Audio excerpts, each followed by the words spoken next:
السلام علیکم۔ M F کے نالج فیکٹری کے تمام ساتھیوں کو خوش آمدید کہتے ہیں۔ ناظرین کرام، چین کی جانب سے ایک ایسا تحقیقی مرکز تعمیر کیا جا رہا ہے جہاں چاند جیسا ماحول تشکیل دیا جائے گا۔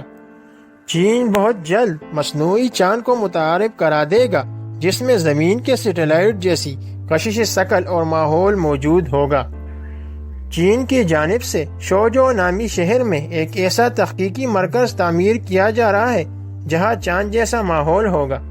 یہ اپنی طرز کا پہلا تحقیقی ادارہ ہوگا جہاں مقناطیس کو استعمال کر کے چاند جیسے ماحول کو بنایا جائے گا۔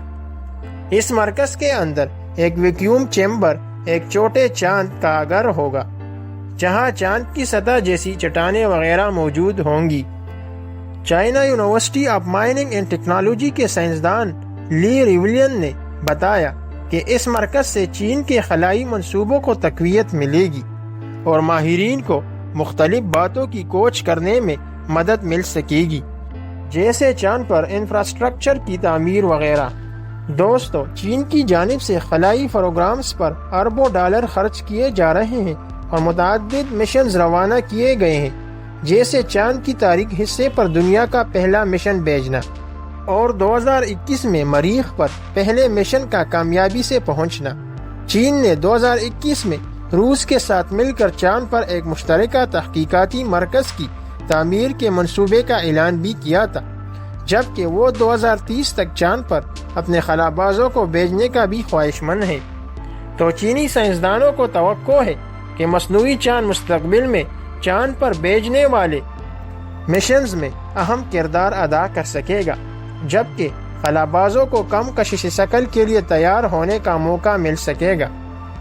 لی ریولین نے مزید بتایا کہ اس سے یہ تعین کرنے میں بھی مدد مل سکے گی کہ مہنگی اور بھاری مشینری کو وہاں پہنچانے سے قبل چاند کی سطح پر 3D پرنٹنگ مکمل ہے یا نہیں۔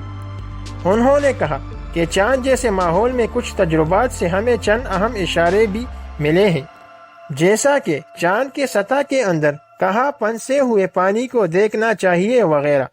مگر چاند جیسے ماحول کے لیے تیار ہونے والے کمرے میں مقناطیسی کشش شکل کے چیلنج کا مقابلہ کرنے کے لیے سائنسدانوں کو ابھی متعدد ٹیکنالوجیز تیار کرنے کی ضرورت ہے۔